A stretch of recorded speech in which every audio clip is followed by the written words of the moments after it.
Gracias.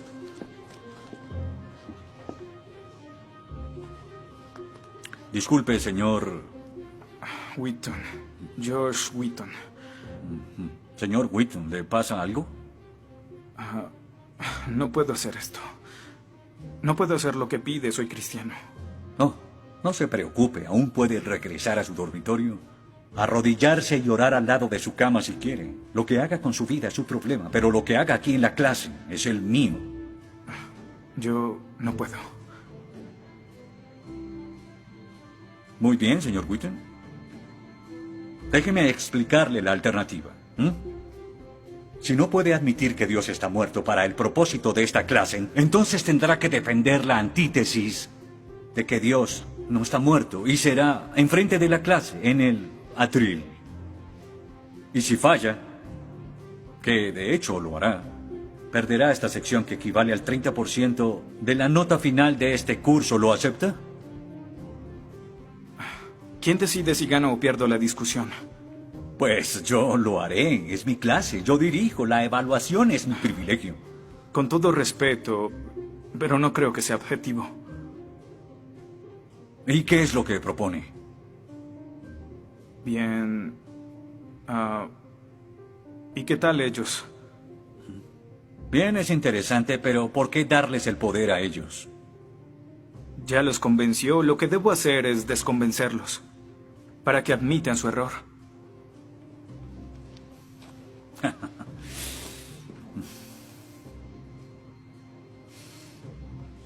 Bien. Señor Wheaton, tendrá 3 sesiones los últimos 20 minutos de las próximas 3 clases para que exponga su punto. Le prometo que haré las menores interrupciones posibles. Puede pedir lo que quiera en la clase, pero no le daré más tiempo. Los ateos dicen que nadie puede probar la existencia de Dios. Y tienen razón. Pero yo digo que nadie puede refutar que Dios existe.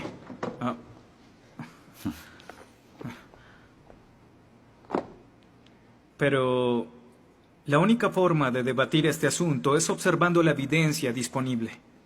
Y es lo que vamos a hacer. Pondremos a Dios en un juicio. Con el profesor Radisson como fiscal y yo como el abogado defensor. Y ustedes como el jurado. La mayoría de cosmólogos están de acuerdo con que el universo empezó hace 13.7 billones de años en un evento conocido como la Gran Explosión.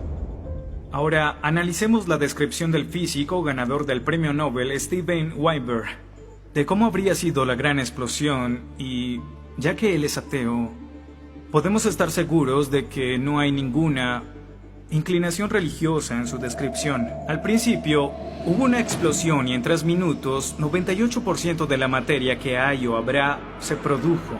El universo apareció.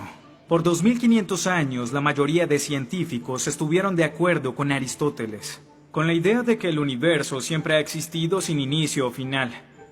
Pero la Biblia no está de acuerdo. En 1920, el astrónomo belga Georges Lemaitre, teísta, que de hecho... ¿Qué es un teísta? Un teísta es alguien que cree en la existencia de Dios. Dijo que todo el universo saltó a la existencia en 1/1000 de 1/1000 de segundo. De la nada, en un inimaginable destello de luz. Así es como esperaría que el universo respondiera si Dios hubiera dado la instrucción en Génesis 1:3 que exista la luz. En otras palabras, el origen del universo apareció como se esperaría después de leer Génesis y por 2500 años. La Biblia tiene razón y la ciencia está equivocada. Todo apunta a un Dios que lo creó, verán. En el mundo real no se ven cosas que se salgan de la nada, pero los ateos quieren hacer una excepción en esta regla. Específicamente en el universo y... Pero en su libro El espejismo de Dios, Richard Dawkins dice que si me dices que Dios creó el universo, entonces tengo el derecho a preguntar quién creó a Dios. La pregunta de Dawkins solo tiene sentido en términos de un Dios que ha sido creado. No tiene sentido en términos de un Dios no creado. que es la clase de Dios en el que creen, incluso dejando a Dios fuera de la ecuación, tengo el derecho de devolverle la pregunta al señor Dawkins y decir, si el universo te creó, ¿quién creó el universo? Ven, tanto teístas como ateos están agobiados por contestar la misma pregunta de cómo iniciaron las cosas. Lo que espero que entiendan de esto es que no hay que cometer suicidio intelectual para creer en un creador tras la creación, y en la medida que descarten a Dios, se verán obligados a encontrar una increíble explicación de cómo las cosas iniciaron.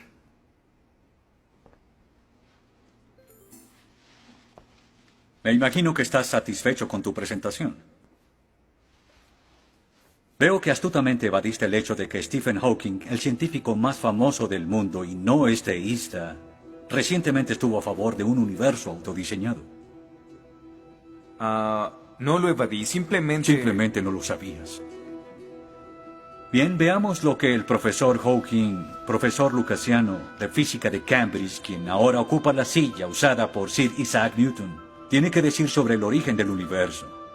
Y cito: ya que hay una ley como la gravedad, el universo puede y se creará de la nada. Creación espontánea es la razón. Hay algo en lugar de nada. Por eso es que el universo existe. Nosotros existimos. No es necesario invocar a Dios para tener al universo en movimiento. Final de la cita. Nunca ibas a mencionar su comentario, pero su opinión se mantiene. ¿Qué respondes?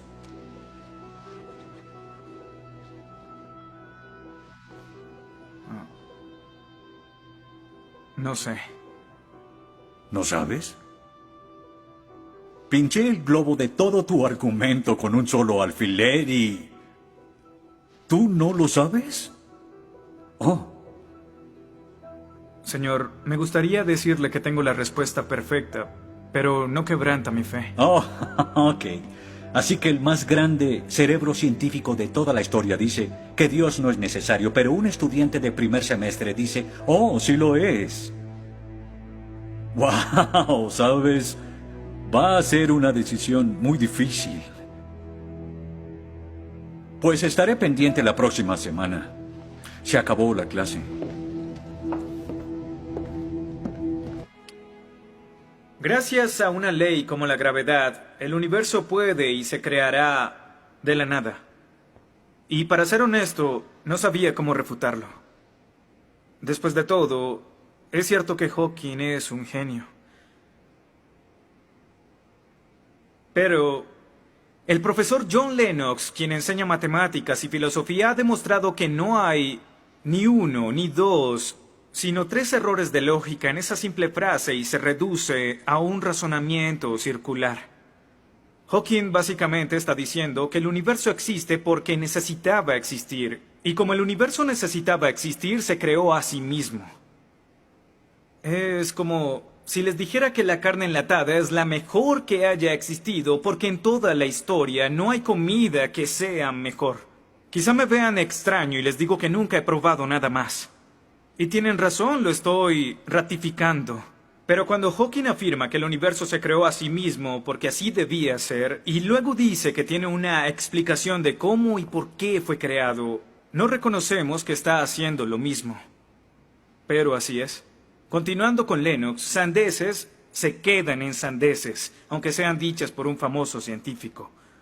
Y el público asuma que son declaraciones de la ciencia. Este es el tope de la arrogancia. ¿Me estás diciendo que tú, un estudiante, afirma que Stephen Hawking está mal? No.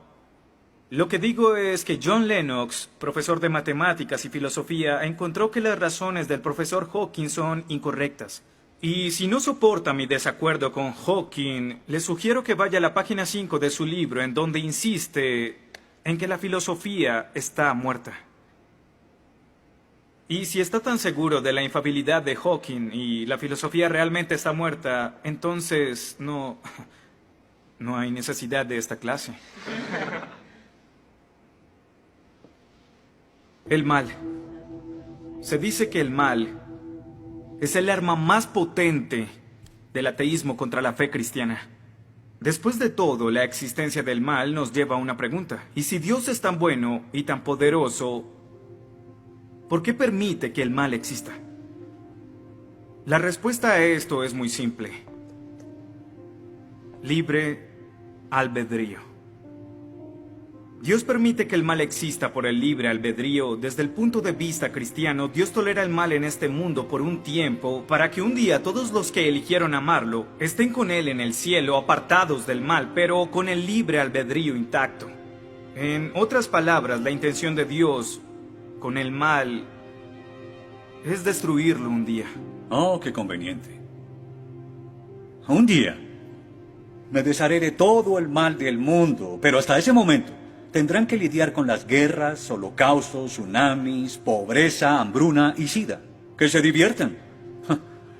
Luego nos enseñará sobre el absolutismo moral. ¿Pero por qué no? El profesor Radisson, quien claramente es ateo, no cree en absolutismo moral, pero en su programa dice que planea hacernos un examen en la última semana. Apuesto a que si consigo una A en el examen haciendo trampa, inmediatamente empezará a sonar como un cristiano, insistiendo que está mal hacerlo. ¿Y qué base tendría él? Si el propósito de mis acciones es lograr el éxito, entonces, ¿por qué no podría hacerlo?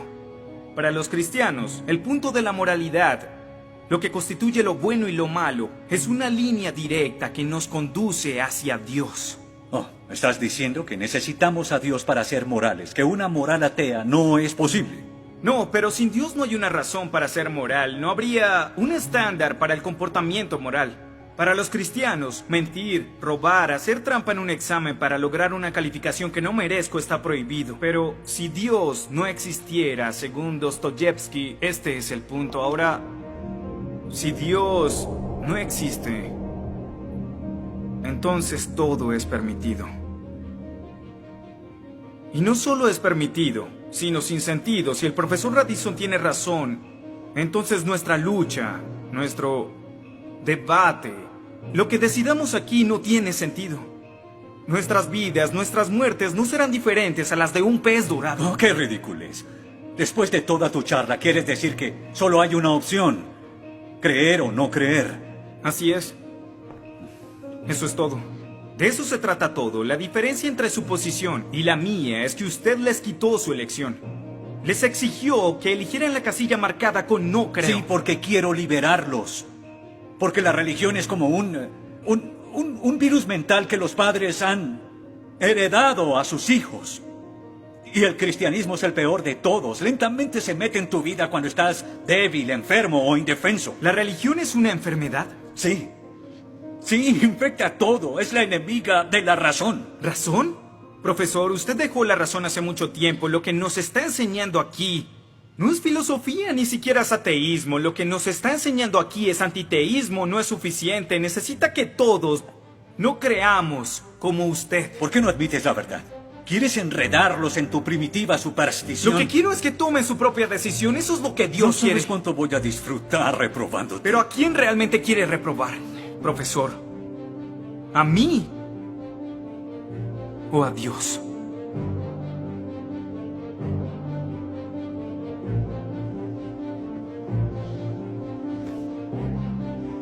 ¿Odia a Dios?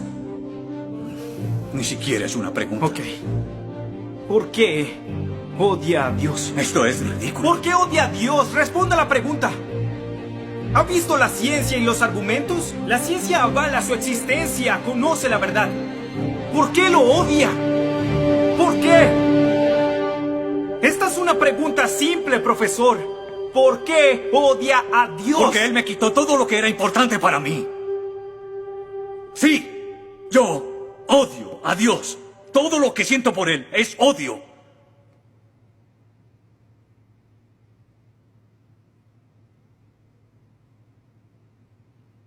¿Cómo puede odiar a Dios si no existe?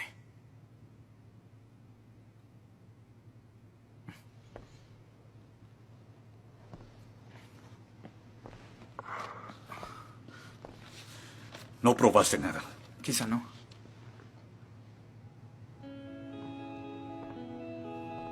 Ellos deben elegir.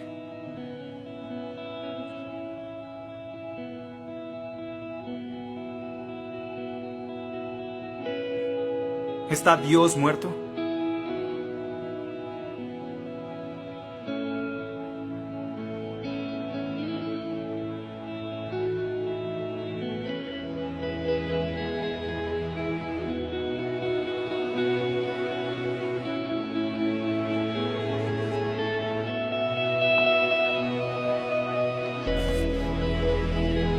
Dios no está muerto. Dios no está muerto. Dios no está muerto. Dios no está muerto. Dios no está muerto. Dios no está muerto. Dios no está muerto. Dios no está muerto. Dios no está muerto. Dios no está muerto.